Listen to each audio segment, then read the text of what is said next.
皆様こんにちは、おでこです。衝動買いをしては後悔したはずなのにまた衝動買い、セールに飛びついて買った数々が収納棚にあふれかえる、こんな経験ばかりの私でしたが、今は違います。たくさんのものを手放して浪費癖と向き合い、無駄遣いが減ってお金にゆとりが生まれるようになってきました。必要なものを気分よく買うために無駄遣いを減らす。そのために私が日々実行している無駄遣いを見破る魔法の質問を今回はご紹介したいと思います。自分にぴったりな魔法の質問を見つけて浪費対策に役立てていただけると嬉しいです。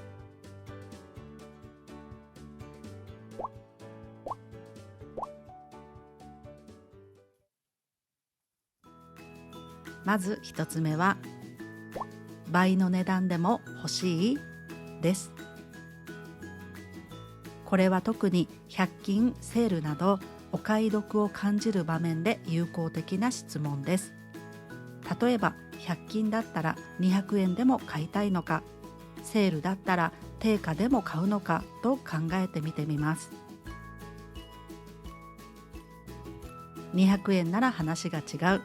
定価ならいらないとなるのなら、それは物の価値ではなく値段のお得さに惹かれているだけなのかもしれません。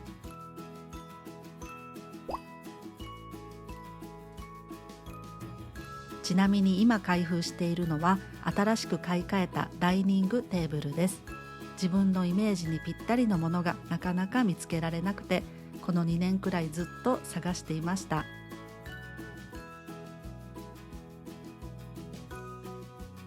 やっと自分のイメージにぴったりなこのテーブルを見つけて、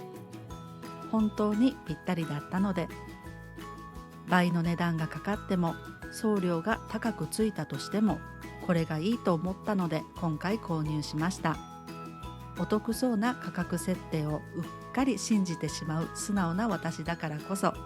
これいいなの後には値段が倍ならという魔法の言葉をくっつけて現実に舞い戻ってきています。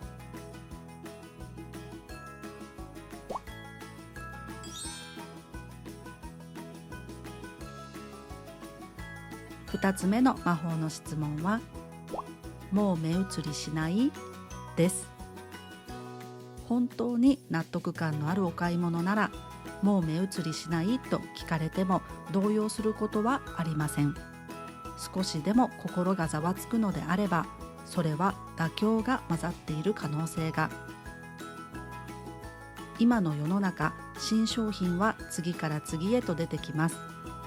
それでもあっちもいいけどやっぱりこれが好き、そんな風に愛着が持てるものだけを選んでいきたいです。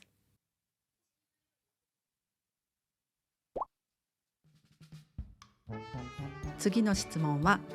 緊急性はある？です。よほどのものではない限り買わなくても明日は来ます。残念ながらいつも通りの朝が来るのです。だから今すぐ必要な緊急性のあるものなのか、買う前に問いかけてみるのも一手。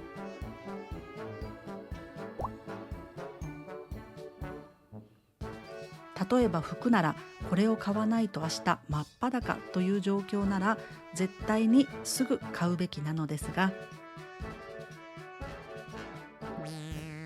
そうでなければ今すぐでなくてもまあいっかです。このテーブルも見つけてからすぐには買わず、期間を空けてようやく購入に至っています。それでは次の質問は、頑張って買おうとしてないです。浪費家時代は頑張れば買えるものを頑張って買っていましたが、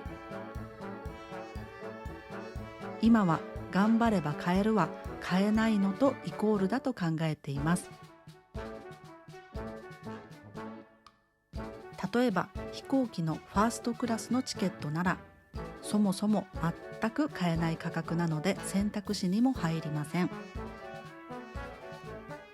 頑張れば買えるものもそれと同じように買えないものとしてバッサリ線引き。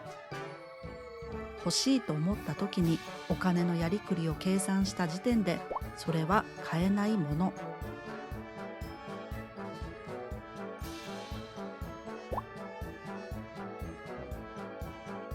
そもそも買えないものと認定してしまえば、あれこれ悩む必要もなく無駄な労力の節約にもなります。しかも頑張って買ったものは不要になった時も頑張って買ったからこそ手放すのが惜しく感じたりもするものです。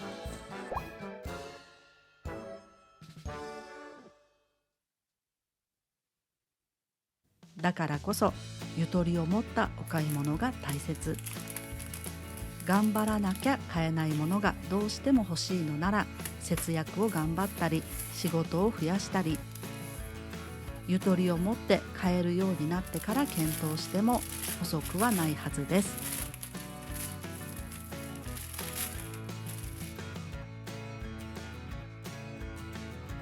次の質問は SNS に載せられなくても欲しいです。これは見栄かどうかを見破るための質問です。見栄も時にはモチベーションにつながったりもするので、全てが悪いというわけでもないとは思いますが、大切なお金を見栄に使ってそれで後悔しないのかという問題です。買ったばかりのテーブルと椅子の開封作業を撮影して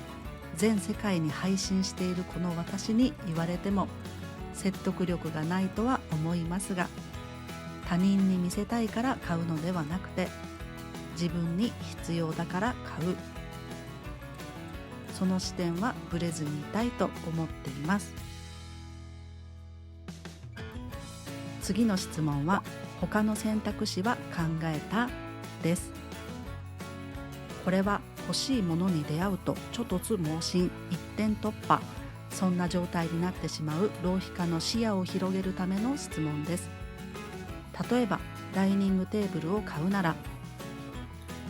代替えできるものはないのか、そもそも必要か、レンタルはできないのか、中古ではダメなのか、そんな選択肢も検討した上で買う選択をする。そして買う以外の選択肢がお金を守る武器になる。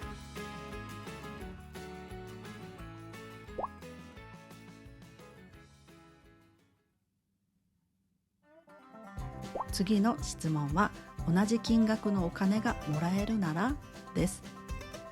このダイニングテーブルは無印良品で29,900円で購入しました。もし買わない代わりに29,900円もらえるとすると、どっちを取るのかと考えてみることでお金の価値とそのものの必要性を天秤にかけてみることができます。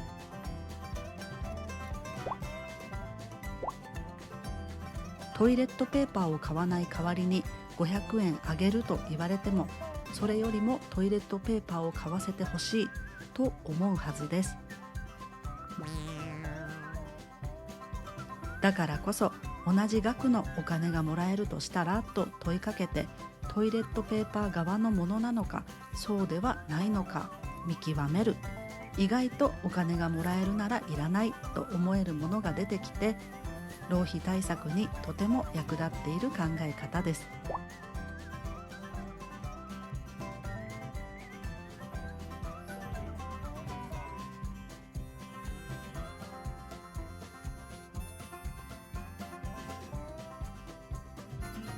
ということで今回はお買い物前に浪費を見極めるための7つの質問をまとめてみました。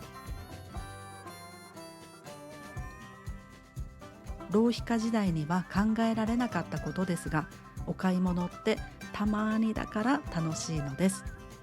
それとお買い物は物とお金の物々交換でもあります。お金を減らしてまで手に入れる価値があるのか、そこも見極めていきたいなと思います。持たない暮らしや浪費対策について発信している私ですが、ガチガチの節約生活をしたいのではなくて、不要なことには使わない、必要なことには惜しみなく使う、そんなシンプルな考えで動いています。それでは今回の動画はこの辺りで終了です。